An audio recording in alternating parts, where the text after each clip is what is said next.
thought I could say a lovely couple. Sorry.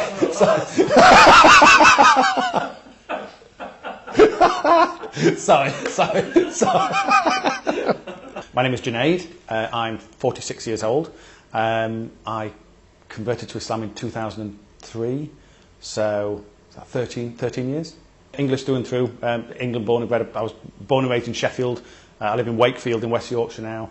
But yes, as English as I think you can get. I'm of a Christian background, Church of England. My parents were definitely had a belief and a faith. We did Sunday school up to the age of maybe 4, 5, 6 years old. At that point, we moved house, and as we moved house, I think that never continued. So kind of a belief and faith was always there in the household, but not necessarily a driven religious belief or faith. But it kind of always fell within me. As I grew a little bit older, because it was covered at school, we always looked at religion. Religion was something that was very important. I then started actually going to Christian groups myself. Not much older than that, probably 8, 9, 10 years old, and that carried on for quite a few years. So there was always a belief and a faith and a, you know, and a need or desire to know about religion. Then I kind of hit the mid-teen years, and kind of the if you like, the religion side faded away a little bit. The faith never did. The being religious, if you like, never faded. But the attending classes, going 3-4 times a week, going on Fridays, going on Sundays, that subsided, shall we say, and the things that teenage boys do kind of took over. You know what I mean? And as I went through from that stage, there was always this belief, there was always this faith. I knew there was something bigger than me. I never really thought about what it was, and it was only later on that I realised that I'd always had that faith and that belief. But if nothing else, it came down to that generally speaking, people are good. You know, if you do good things will happen. If you give, you'll get. You know, just a nice approach to life, but not a formal religious aspect within my life, if that makes sense. As I say, I had a good job, I had a nice car, I lived in a nice house, I had the trappings of a great life. My job at the time, I was in training, so I delivered training courses. I'd been doing it for quite a number of years. Well educated, I had a master's degree, and the training that I did was in a very white male dominated industry. So it was, training to white guys who have a certain mentality and a certain mindset, and the very macho, kind of mindset, and the way that they lived their life, and the work and play was all kind of geared around the same issues and the same things. And one of the courses that we ran on a very regular basis was a 2-week residential training course. So it was based in a hotel. All the training was done in the hotel. We were resident in the hotel. So you've got a load of guys, in a hotel where they can pretty much do whatever they want in the evenings, and all they've got to do is wander out of their room into a training room the next day, and that kind of cultivated a certain kind of attitude and mindset across the course, which was amusing at times, shall we say. And it was always the same kind of thing, same kind of people. And then one course, we had somebody on the course, and people went into the bar in the evening, and this person wasn't drinking. And given the kind of people that we had there, so why are you not drinking? And they explained it was because they were Muslim, and also the reason they weren't eating during the day and they weren't drinking anything was it was actually Ramadan. So my ignorance for Islam knew no bounds at this point. I didn't, through circumstance, didn't really mix with Muslims, didn't know anything about Islam. And, people were asking these questions, and I found the answers really interesting. So I just found myself sort of gravitating towards this person and having a conversation. So when you say you're fasting, what does this mean? Or when you say Ramadan, what does this mean? And then when it gets to religion, well, what does this mean? It was quite it was an enlightening, eye-opening, incredible experience, really, because all of a sudden, and I've kind of categorised it afterwards or explained it afterwards, that I found I was receiving lots of answers to questions I didn't realise I had. And it all made perfect sense, and it was all very rational, and it was just like, wow. So this is the same religion in effect. I mean, this is what I've lived for all of my life. It's not your religion and my religion. There's no difference. It's the same. You know. Also, you know, Jesus Christ is an amazing individual, but he's not God. You know, he's an individual. He's a person. He's a prophet. That kind of makes more sense. You know, and just lots of things and conversations. And so across this 2 weeks, where everybody else would disappear to the bar, I would be just tapping this person for information and just pulling information out and conversing, and gradually all these lights were coming on, and it just made so much sense. And I wasn't looking for it, I wasn't seeking it, I didn't feel a need for anything in my life, but all of a sudden, ping, ping, ping, all of these answers were coming. And literally over 2 weeks, I think even I was thinking, okay, this is really cool. You know what I mean? This kind of makes sense. But then that breeds an awful lot of apprehension, and I'm not going to do this. You know what I mean? No, this can't possibly happen. So there's lots of issues, lots of potential problems. So we kept in touch after the course, because the course was residential. They moved back to their part of the country. We kept in touch, and I just became, I think, the most annoying person in the world, because I was just, so what about, on the telephone, so what about, and just question after question after question after question. And I think I recognised that I was looking for the flaw. I was looking for the thing that would stop me ultimately taking this step that I think realistically I knew ultimately I was going to take. You know what I mean? And I was looking for the flaw. So what about this, and what about that, and asking all these questions. And the patience of this individual was phenomenal. Was absolutely, I think that God, you know, sends angels in many forms, and whoever was guiding them was just, it was incredible, because I must have annoyed the heck out of them. So I'm asking question after question after question after question. Yeah, trying to find the flaw, trying to find the thing that would stop me making this move. And eventually, this might have been 6 months, and you know, they'd tell me, find this book, read this book, obviously the Quran, you know, take this, just have a look. And then I'd ask another question, and then I'd read something and ask a question, and they just answer these questions, answer these questions, answer these questions.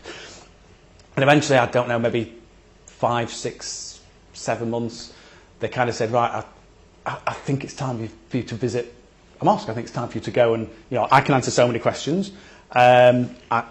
You know, what do you think? And I was like, yeah, wow, okay, let's do that. So I just said, well, so what do I do? You know, how does that happen? I've never been in a mosque. I'm comfortable going into church. I'm used to that. I've never been into a mosque. And so they gave me a few things. You know, take your shoes off you know, at the door. It'll be fine. It'll be fine. Everybody will like you. It won't be a problem. I go to the mosque by myself. You know, I drive up, and then I drive past, and then I drive past, and then I drive past, and then eventually, you know, pull up the courage, and I've never felt so white. You know, I've never felt so nervous. This is a confident guy, and all of a sudden I'm sweating. And I kind of went into this place, and I see these shelves with shoes on them. So I'm thinking, oh, okay, so I'm kicking my shoes off, and a chap just came out and said, "Hi, what, you know, can I help you?" And I'm thinking, oh, he obviously thinks I'm here to check the fire escapes. You know what I mean? And he just, you know, can I help you? And I said, well, I'm really interested in Islam, and I wondered if you could maybe answer some questions. And bang, the cake came out, and the tea, and the drinks, and people came around, and it was just the warmth, you know, everything I'd been told would happen happened. It was quite extraordinary. And you know, hours later, I left the mosque just already a different person. Just the warmth and the, I don't know, just the attitude that people had that I'd seen in this other individual, and then other people since then, was magnified, if you like. And so it was then easier to explore and ask the questions and get a bit more guidance. And then very shortly after that, I accepted Islam, and yeah, no turning back. It was extraordinary.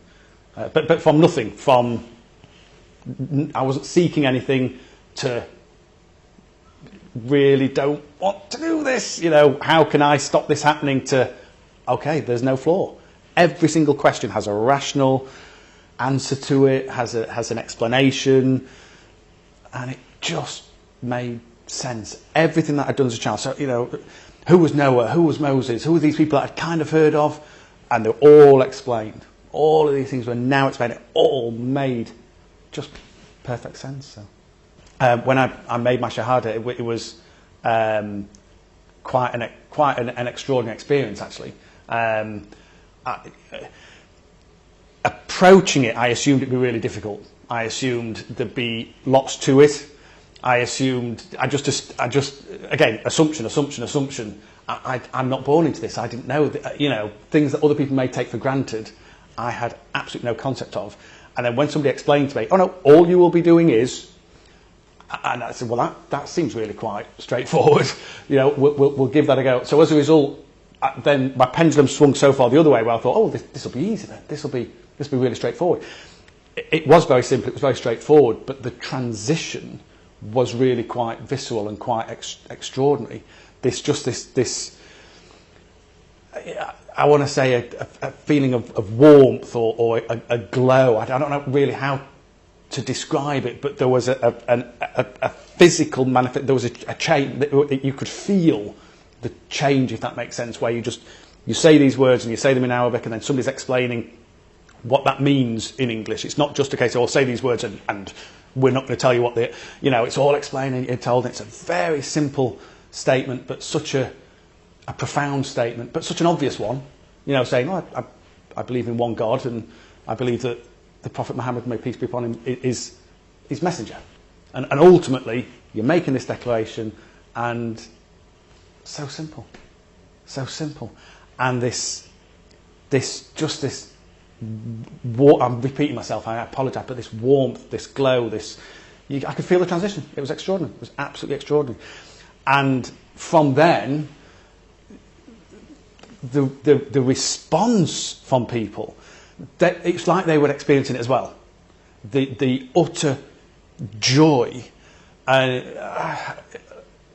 It's very hard to describe. It's very hard to put across, but just people, we're in a very formal environment, but they literally leapt up and were hugging me and congratulating. It was amazing.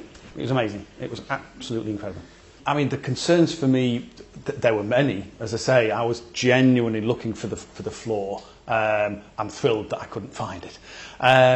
But the concerns were, I think a lot of them were about perception, how other people would perceive me. So as an example, living in the culture in which I was raised, people drink. And it's a large part of the culture. And when I say drink, they drink alcohol. And it's a large part of the culture.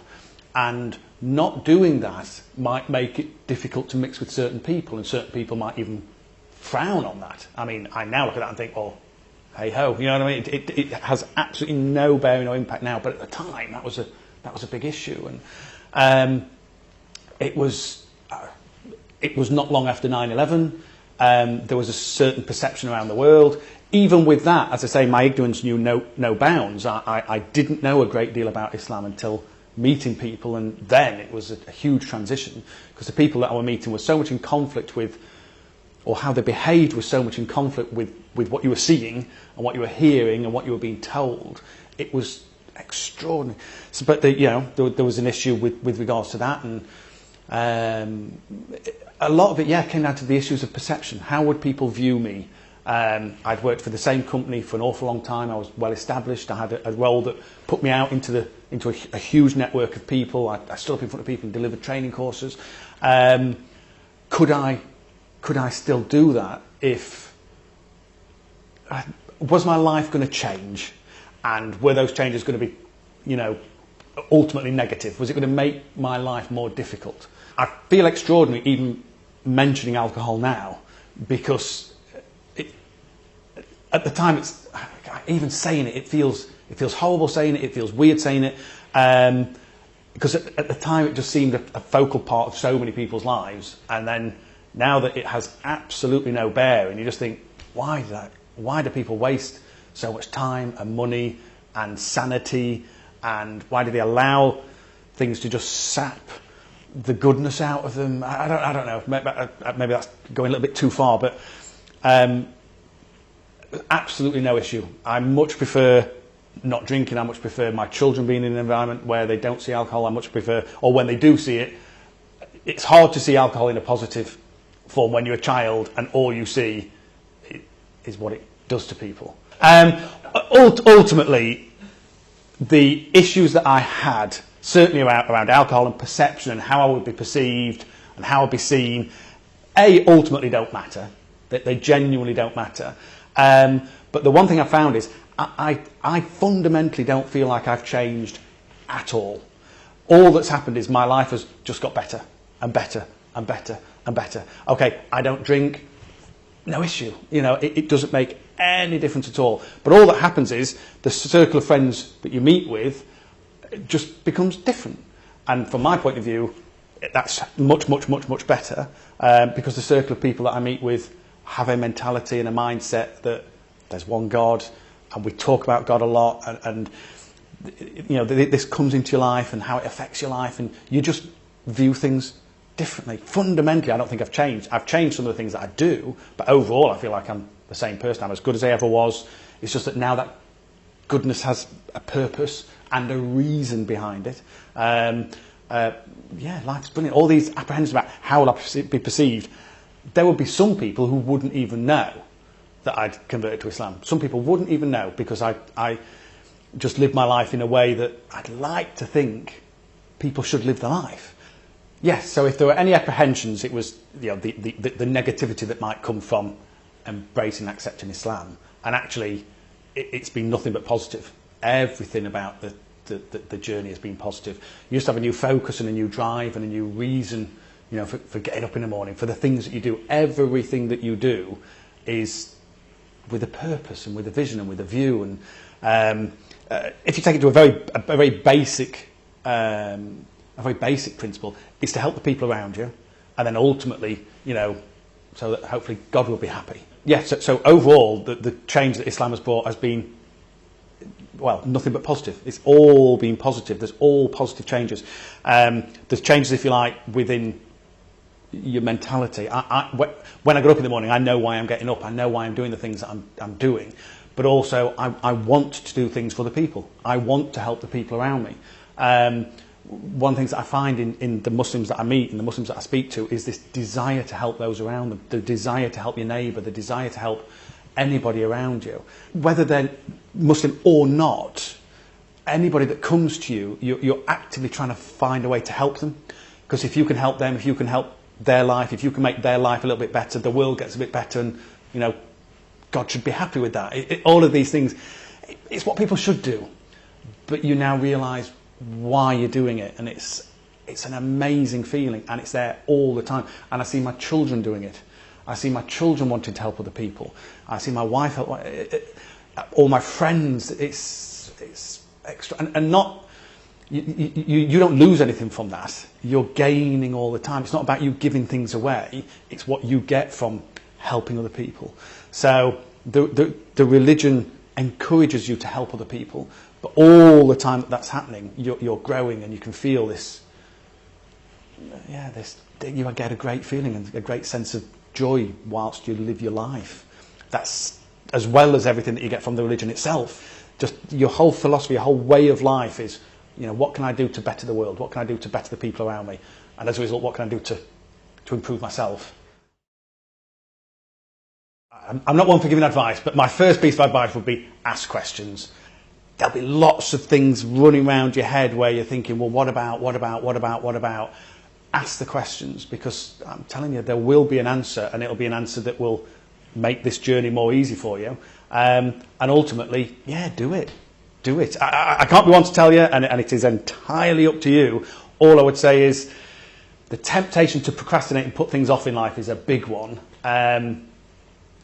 Not with this. If you want life to get better and improve, I personally would say, yeah, do it. But that's up to you. It's up to you. Ask the questions, alleviate the doubt, and yeah, take the step.